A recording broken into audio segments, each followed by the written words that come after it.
Good morning. This is Stan in Gainesville, Florida, and you are listening to Light Talk. Hi, this is Steve in Dallas, Texas, and today we are chatting about extra income, leaky tents, and cameras on Light Talk. And this is David in Long Beach, California. And if you don't already know, you are listening to Light Talk, and we are the Lumen Brothers. We are them. Well, this is episode 112, everyone. That's 100 plus a dozen. And, we don't have much to say because not a lot has happened in the last week. So, What? Well, what has happened to you, Stan? Anything exciting? I don't know. I think some of what's happened to me actually hasn't happened yet. Well, technically speaking, it hasn't.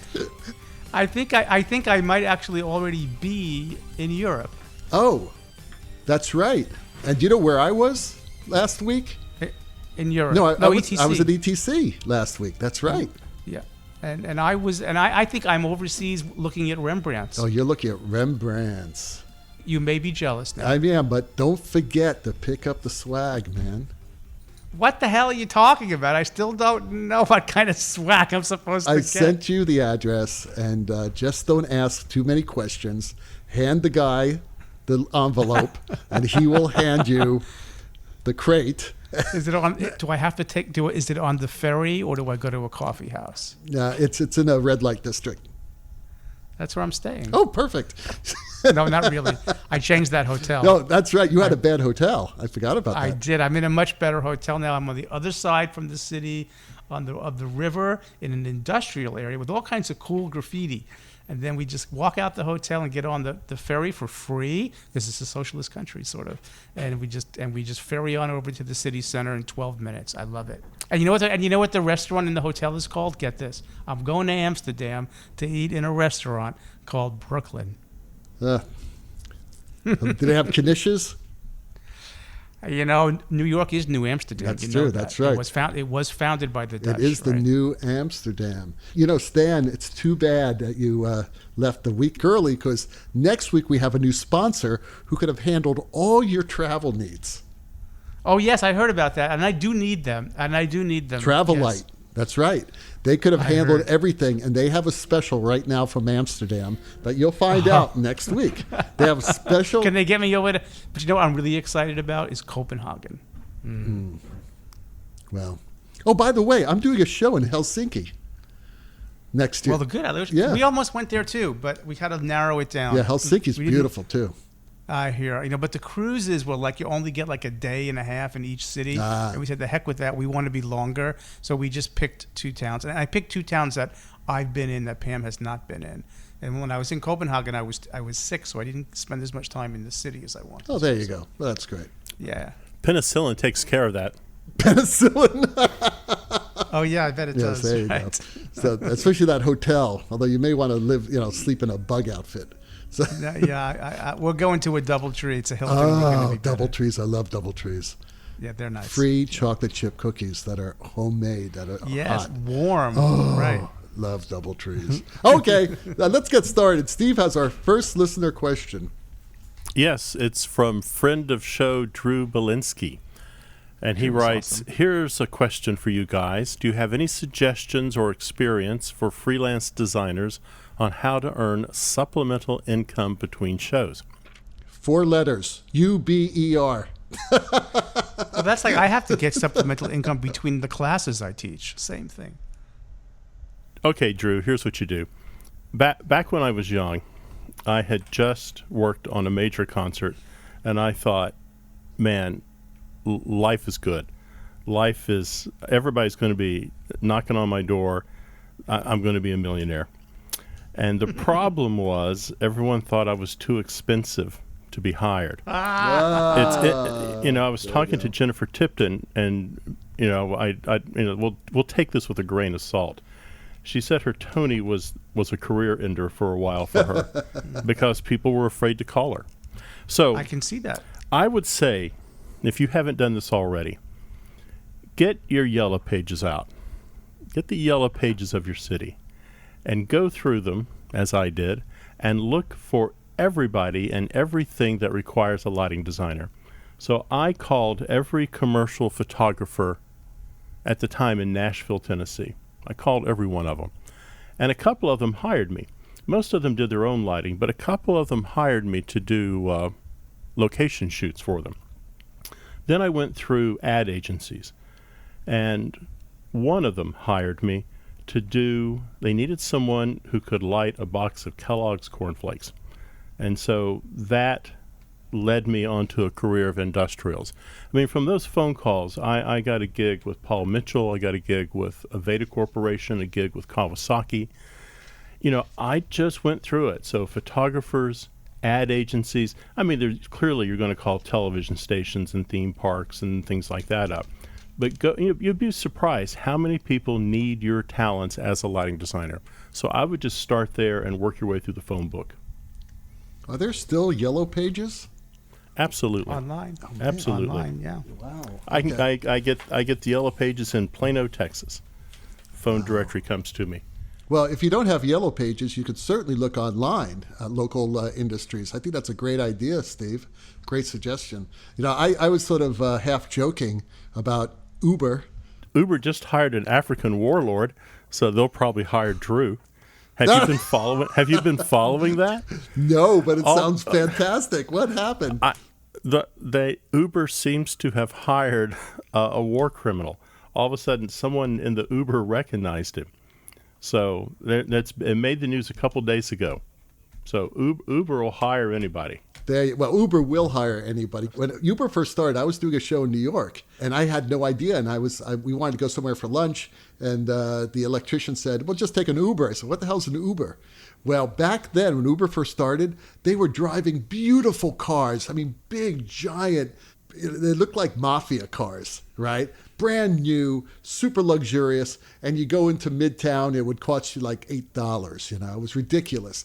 And I said, and the driver's all dressed up nice, and you know, the car smelled perfectly. Now you get into an Uber about 6 years later, you know, someone just puked on the seats. It's an old Dodge Dart. It's a filthy car. And, you know, who knows who's driving it. Apparently, these war criminals are driving it now. I mean, it's like Airbnb used to be a really cool thing, too. It's not anymore. It's really bizarre on a college campus. I was picking my daughter up at her dorm a few months ago, and this girl was just banging on my driver's side window, and I rolled it down. I said, "Can I help you?" And she goes, "I'm going to Monkey King. Are you my ride?" No. Here's the tip that my wife told us. If you use Uber, always ask the driver who they are there to pick up. Of course. No, a woman was just killed because she thought she was a college student. A car pulled up. She thought it was her Uber ride. The guy killed her. Right? Yep. So, you know, you got to be really, really careful with all these companies. And most companies will look at, most of the drivers will say, "Are you David?" And I'll say, "Yeah, you know, and what's your name?" "My name's John." "Yep, I got you." And they'll also have the license plate you'll know the license plate number. But all that being said, Uber actually is a very good way of making extra money. Now with this whole opening up of all these industries, you could sort of be your own boss. And Uber's great because you could drive anytime you want to drive. All right. The gig economy. My electrician does it. That's what he moonlights at night. Yeah, and a lot of people love doing it because they meet new people. So it's not a bad thing. I have another idea for Drew. So maybe you've already done this. Call up every church in your area and see if they need someone to teach them how to run their consoles. When I first got to Dallas, I was getting calls all the time. You know, it's like Brother Jim just left the church and no one knows how to run the Grand MA. You know, Sister Sarah has left and no one knows what an HOG does. So at the time I charged $300 a day. That was a 6-hour day, which I thought was a pretty reasonable rate. Yeah, $50. So you might become a teacher and teach people how to use their consoles and equipment that they may be unfamiliar with. Yeah, that's a big empty place that needs to be filled. And I have one for you, Drew. I think you can. We talked, I think, in another show about theater skills that can translate to other industries. If you can draft, and there's any engineering firms or architecture firms where you live, and there's almost always some of that everywhere. if you're a good draftsman, they will pay you by the hour. I pay people by the hour to draft.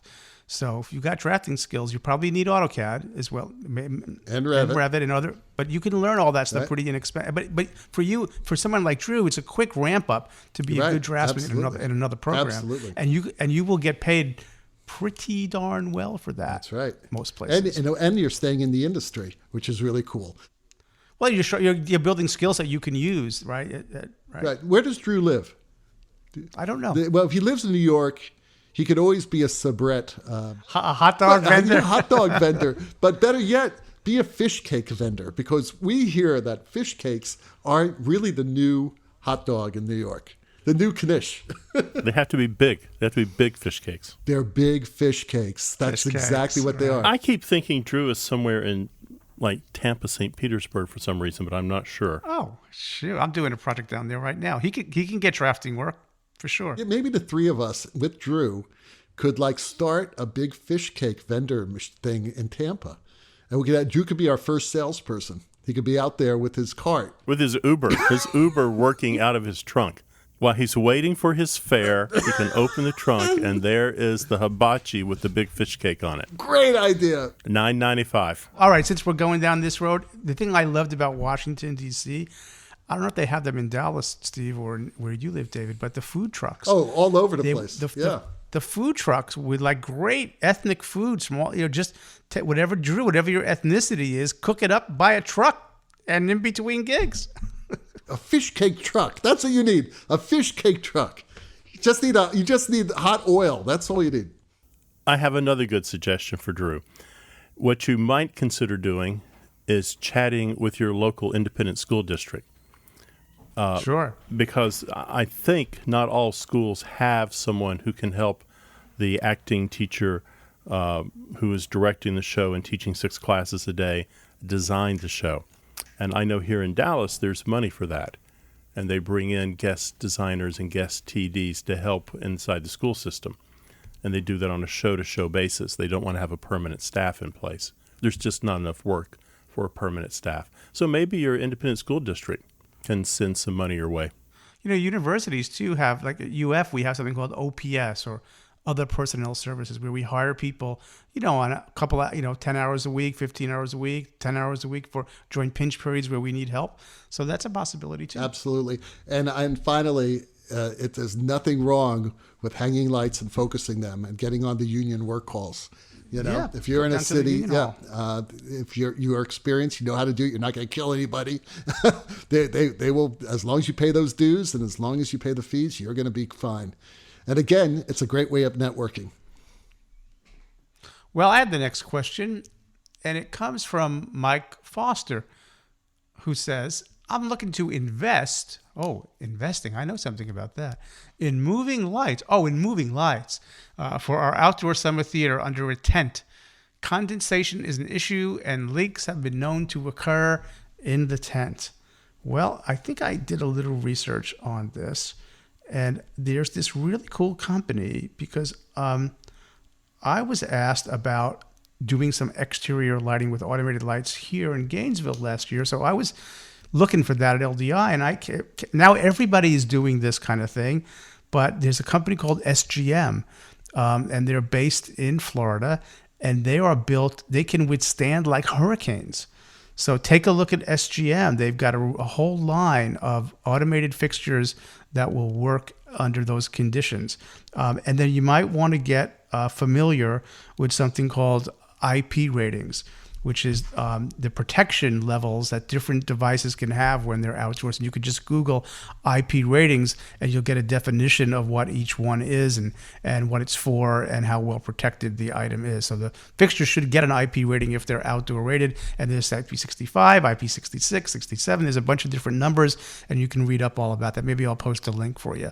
So that's what I got on that for you, Mike. Mike could just get any light. He could get any light. He's under a tent. And he can go down to Home Depot. True. He can go down to Home Depot and get himself a big plastic box and stick it over the top of it. A couple years ago, I saw a really interesting outdoor theater posting that had built their own shelters over their lights. So you don't have to necessarily go out and get something that's IP rated. I think it's not a bad idea for a lighting designer. I have no idea if you're young or old or middle-aged. It's not a bad thing to have 6 or 7 moving lights out in your garage, because I think it's going to get you a lot of jobs. You can come into the theater and rent your lighting package to them at the same time. There's a couple guys in Dallas who do that. There are like 60 theaters here of all kind of different levels of money. But there's a couple guys who make a pretty good living. I think one of them has maybe 18 of the high-end 2000s, and another one has maybe 10. But they market themselves as, we can do a really good show, and you don't have to invest in moving lights because we already have them. It's a good business. You know, when I did outdoor theater in the 80s in Albany, New York, in an outdoor venue, and we rented all of our stuff from Bash Theatrical. You guys will remember Bash. And we always rented Altman 360 Qs, and then we moved to Source 4s. We rented Source 4s, and it would rain like the dickens on those lights. And we would just let it rain. And then when the rain stopped, we would just bring everything up to a glow, like 20%. See if anything sparked. And we would no sparks. No sparks. And they knew when they sent it to us, they were going to be outdoors. They sort of built in the price because they knew. And we just cooked the water off, and then we'd do the shows. And when they got them back every year, they cleaned them up. Yeah. But of course, there you're just talking. There was no computers involved. You're talking about a light bulb in a metal can with some glass. You know, we didn't really worry about a little water getting on an incandescent light. So it depends on what kind of fixture you're talking about. Our next question is from Joshua Bergman, and he asks, hey, what is everyone using to take professional quality photos or videos of their work? Right now, I'm using my iPhone 10 and am not particularly thrilled with the quality from it. I've been thinking about a separate video camera and still camera. Well, let me tell you something, Josh. I don't know how old you are. But when I started in the business, or when we started in the business, we used to have to use an actual photo camera. We used to use slides. We used film, we used film, and they film, create slides. Emulsion. And we had ISO of 360, if I remember correctly. And if you were brave, we used to use a tungsten 120, right. push to 360. Push to 360, sometimes push to 720, and you'd have grain and look terrible. I have an iPhone 10, and the photos I take of my shows are absolutely gorgeous. And I am not a photographer. I am not, and I take a video of all my shows too. By the way, I highly recommend you do this, because, and especially during the dress rehearsal process, so that you could see the light cues later. You could go, because you're not able to hang out in the theater when you have a union crew. They're going to shut everything down. So sometimes it's great to have a record of that rehearsal on a video. So I always set up my iPhone 10, I prop it up, and I let it run for that whole rehearsal, so I can look at light cues, how they're timed, and things like that. But yeah, I think the iPhones are fantastic. Now, maybe the problem that you're having is that you don't have enough training in what settings to use, because that iPhone 10 should do it. Also, make sure that the lens is wiped clean. Some people take terrible pictures not realizing that their lens has all this gunk from this last time you were at Starbucks and a pastry leaked on it or something like that. So always make sure that lens is clean on the outside. But I would take a look at some tips that you could find on YouTube. A lot of people do photo tips, and just do a search, and you could, find out the best way. And I know that there are software, Stan has said this before on this program, that will enable you to have a lot more control of that camera. I'm going to punt this to Steve, only because Steve teaches this, right, Steve? Yeah, we do a year of photography here. I would say, if you're really interested in doing this, Joshua, you might take a look at an evening class at a community college and learn how to use a camera, something a little bit more sophisticated than your iPhone. And almost any digital camera you get these days is pretty good at what you need. Then it just comes down to a couple of fast lenses. Personally, I use a full frame camera. I use the Nikon D750, but you can also get the regular digital camera, which is the 7000. And if you want to step down in price a little bit, again, if you go with Nikon, the lenses are great. If you go with Canon, it's going to be a good camera. Sony makes a good camera. But the camera is only as good as your skills are. And it won't take you long if you have someone helping you understand how your camera works. So again, I recommend a community college camera class. I agree with everything my brothers have said, and I just have a couple of things to add. And a reminder, the software I've talked about before for your iPhone is called ProCam. It's a $15 download, and the way it was explained to me that there's like 1,000 people at Apple who work on the camera, but the camera app that you get doesn't take advantage of anywhere near its capabilities. ProCam will, and they'll have videos on how to use it. So look at ProCam if you want to stick with the iPhone. And also, part of your problem might be camera shake. So you can get a GorillaPod, which is a small little tripod with these little round little ball joints that you can set it up, wrap it around a rail, and then if you go to B&H, you can find a tripod mount for your camera. So you can mount the camera on the GorillaPod, right, and then set it up, and so this way you don't have shaking, you'll get sharper images. Agree with Steve about the SLRs. I shoot a full frame as well, Nikon D600. I've got a great collection of glass, but just realize this, that you don't need to buy a separate video and still camera. Most of the good SLRs now will shoot both still and or video. For video, I would recommend the mic on my D600 is pretty good, but if I really wanted to get good sound, you can install another mic accessory, which will get you really like a shotgun mic, which would get you great sound.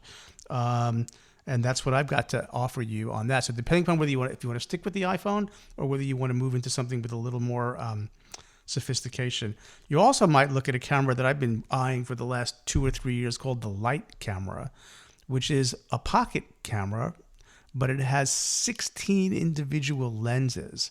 And so it shoots an image with each lens, and then it can basically a different exposure for each part of the picture, and then composites it.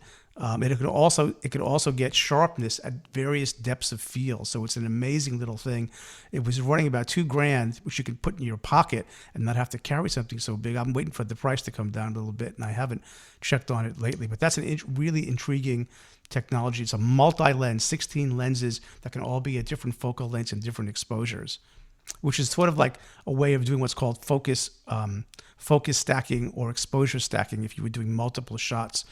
But all that's kind of interesting. I'll see if I can find the information on that and post it up to our Facebook page for you. Right. And one final thing about cameras before we move on to our sponsor is that whenever you're shooting photos or you're shooting video of rehearsals, make sure you tell the stage manager before the rehearsal so that that stage manager can announce to the cast that you are doing it for your own archival and design process purposes. Because nothing makes a singer more nervous than to have a video, than shooting a video of a rehearsal, right? And musicians too, by the way. So it's very important that you clear it with the stage manager, and be prepared that the stage manager may say, "I'm sorry, but the union will not allow this." So be prepared for that. Well, ladies and gentlemen, you are listening to Light Talk with Stan, Steve, and David, the Lumen Brothers. And Light Talk this week is sponsored by... From across the pond, here comes the cheeky, rigorous Sheffield. Over the years, you've come to expect innovation and excellence from the cheeky, rigorous Sheffield, whether it is our stagehand cologne or our you will almost never die safety harness. When you hear the name cheeky, rigorous Sheffield, you expect innovation, forward thinking, and value for your hard-earned money.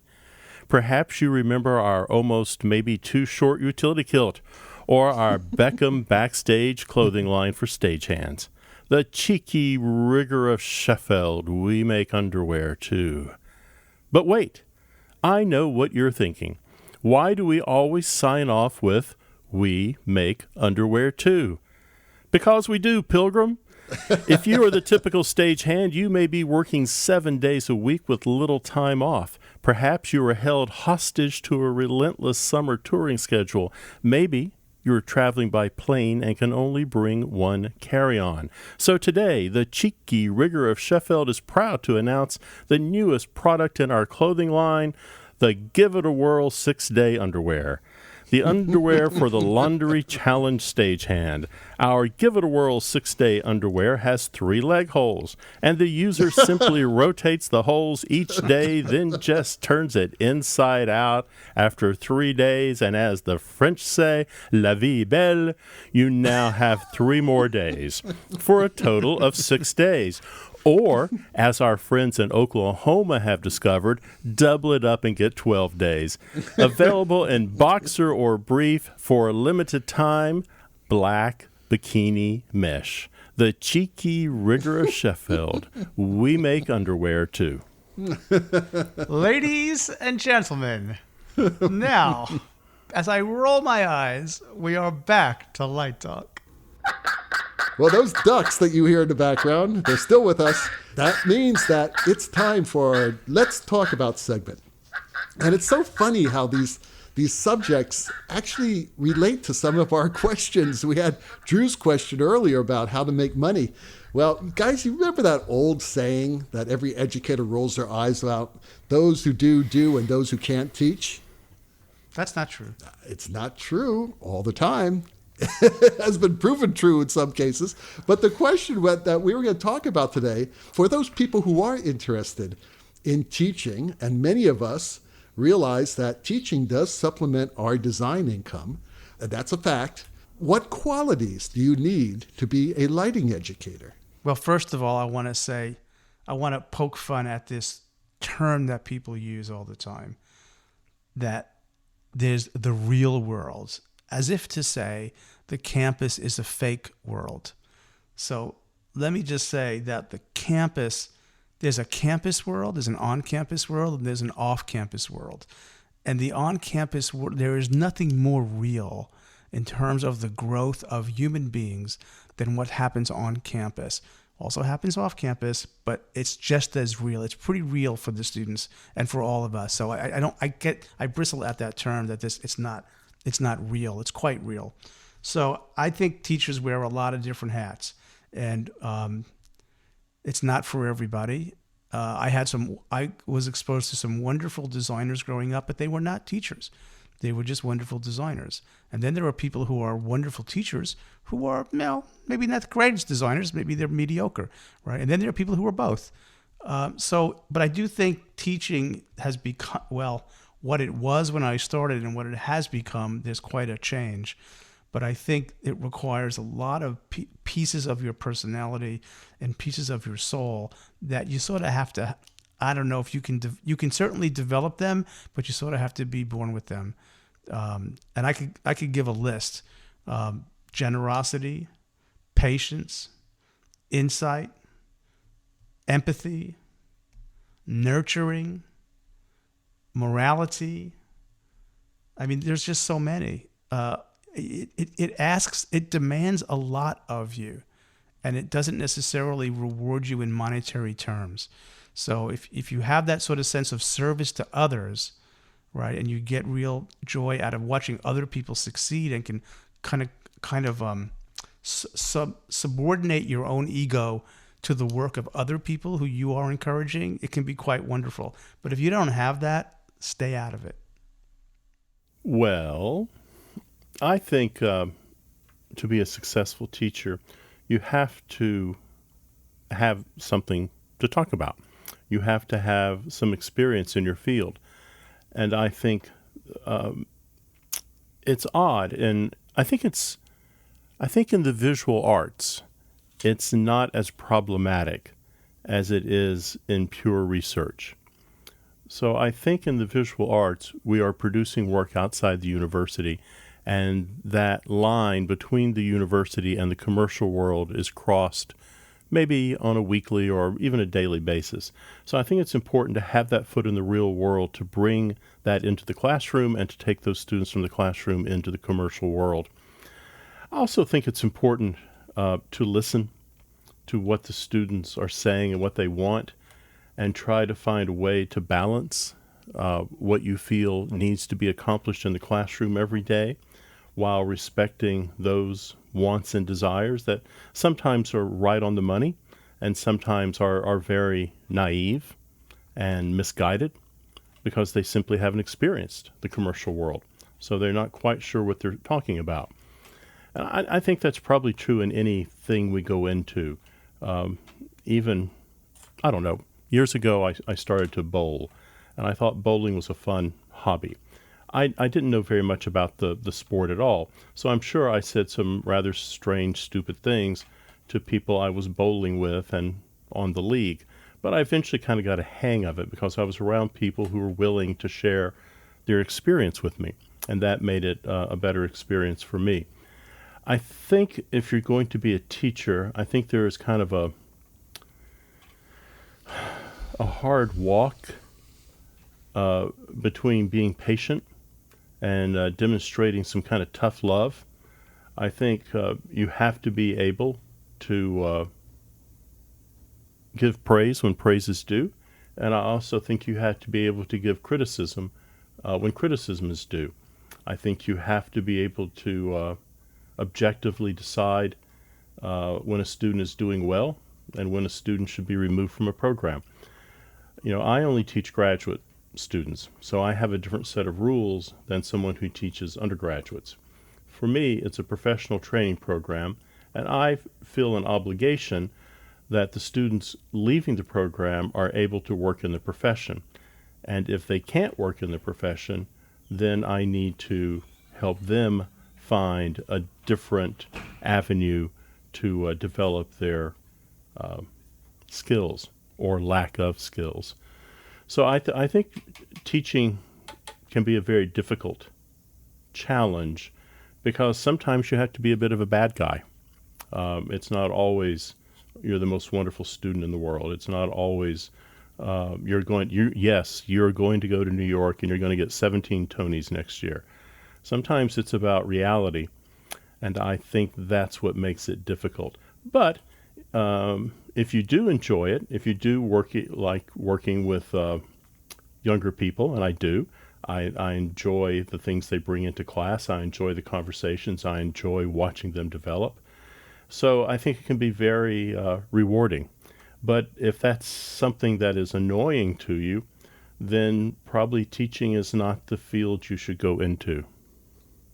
And I guess I don't bristle the way Stan does, but I guess when I hear that statement about those who do and those who can't teach, usually if I have a bit of a conversation with the people who say that, usually they're either really stupid or they have a real axe to grind.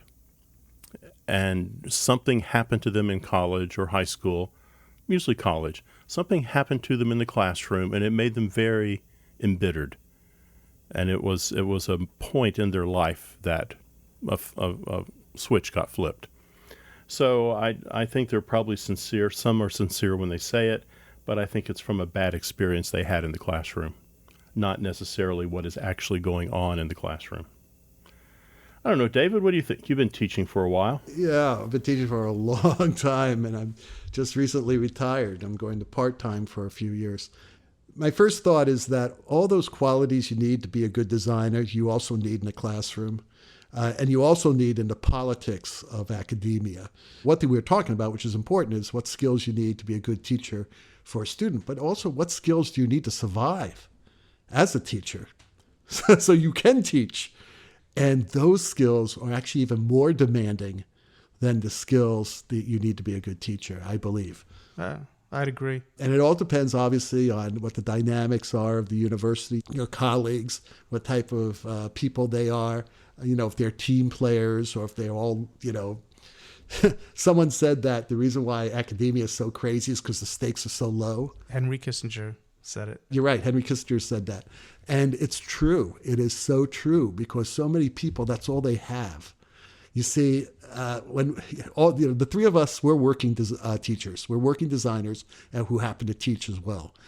And if it all came down to it, we don't need the gigs. We don't need the job. We can just design. We all have active careers. The problem is, though, is that when you have people who don't do that, the only way they could be successful as designers or directors or actors or whatever is to get a job as teachers. Not everyone is like this, but there's a lot of bitterness toward working professionals in academia. And I must tell you that in my experience, thank God, my colleagues are not like that. They're not. And I've never had that problem, at least at SMU and at Cal State Long Beach, and also at UMKC when I taught there for a year.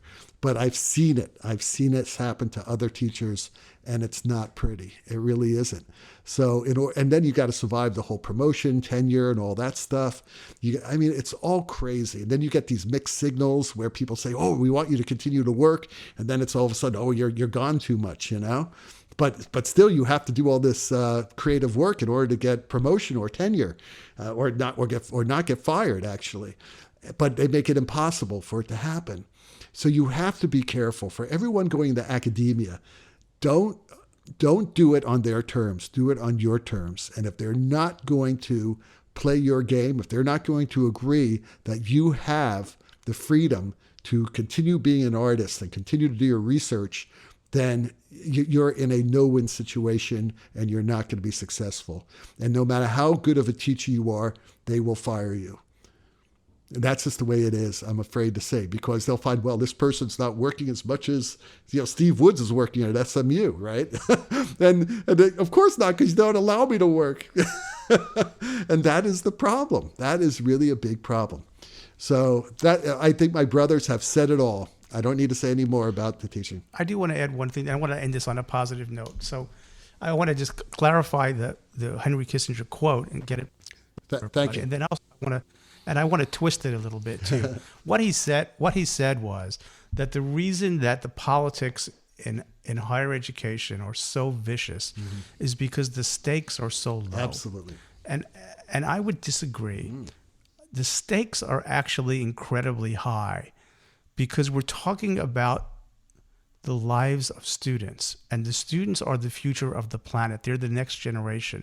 So if we don't do that right, if we mess up what goes on and it's important what teachers do to the well-being of the species, to our survival. So I think and as another great quote that said, in a truly rational world, the best of us would be teachers. Teaching is a very, very noble profession. And David's right. You sacrifice a lot. It's hard to do it well. Steve's point about the personality pieces that you need to make it work, right? And having something to say and bring to the table. That's really, really, it's amazing to me what a life in teaching has been. So yeah, we have the wounds for sure. It's not an easy game, but it's worthwhile. And I just want to clarify something. I'm sure you'll agree with me, Stan, that Henry Kissinger was not saying that, but he was referring to the stakes that he was referring to students' education. When he was talking about the stakes, he's talking about political stakes. He's talking about people who just want to climb the ladder. That's what he's talking about. He's not talking about the stakes of education. He was right. Yeah. I think you're probably right, and accept that correction. Yeah, I think he's talking about the pettiness that goes on. Political stakes. Yeah, and that pettiness. There's politics everywhere. A friend of mine says that's if you go into a restaurant and you walk into the kitchen, there's politics in the kitchen. There's politics everywhere. But I think if you got to sort of keep your head high in higher education and remember what the mission is, and the mission is really, really incredibly important. So Steve has our final question of the day. Luke in Norway writes, "What are you three doing this summer? Any fun shows?" Well, I've got a national tour opening in the fall, and I'm doing a new sci-fi play by Gordon Delquist. And so I'm working on that right now. So it's going to be, I think it's going to be a quiet summer for me. I'm not doing any shows at all. I'm going to read some, but I'm going to Europe, and I'm going to enjoy Rembrandts, and I'm going to enjoy some cool weather, and I'm going to suck up as much Northern European culture as I can. I'll be back in Philadelphia, and I might stop in Washington, D.C. for a while and enjoy all the culture there. I've got 3 projects going on. One's going to go into construction soon, so that'll get fun when they start ripping the space apart. I've got another one in Tampa that I have a colleague leading up, so I'll be overseeing that. And we have another one starting up in the church. And in terms of shows, what we're doing at the university, I've got to get my head into all of those plays. But I'll be reading those. But I'm not designing any shows this summer, and I am that's my story, and I'm sticking to That's it. what my mom used to say all the time. I love it. I am going to be in Central City, and I'm going to be designing a new production of Billy Budd and a remount of a production I did twice before of Madame Butterfly. And I'm preparing for a show in the fall. Actually, it's a remount of My Fair Lady. And working on a new opera in Helsinki that's going to open in Helsinki in 2021 and then come to LA. And it's based on Chernobyl. So, I heard about that. Yeah, so I I'm on that I team. read about that. I'm on that team, so I'm pretty excited about That's that. very cool. Did you read there's an article about what's happening in with that forested area that there's a name for it around Chernobyl, and all the animals and the flora and everything is coming back, and it's coming back better than before because there are no humans there. Well, I don't know if that's a really good way of dealing with I don't know. horticulture. Fascinating stuff. Fascinating stuff. Well, thank you so much. Anyway, that Hammond organ solo in the background tells us that once again you've spent another morning listening to Light Talk with the Lumen Brothers. Check out our website on lighttalk.org for future guests, and be sure to follow us on Facebook and subscribe to our podcasts on iTunes, Spotify, and many other podcast sites. That way you will not miss a second of Light Talk fun. No guarantee is offered regarding the accuracy of any statements or opinions made on this podcast. And if you are silly enough to choose to litigate us, our law firm of Fleck, Flock, Flare, and Glare and their paralegal snoot will defend us until our retirement funds are depleted. Light Talk is written and produced by the Lumen Brothers, coming to you from Long Beach, Gainesville, and the Lone Star State. And be sure to tune in next week when we discuss how much you get paid, travel nightmares, and how not to start a fire. All of that, and one of us will cook up a new sponsor. Light Talk, broadcasting questionable Lumen knowledge and humor around this big wide world. So we'll see you all next Saturday morning. Goodbye from Light Talk. Bye-bye, everybody.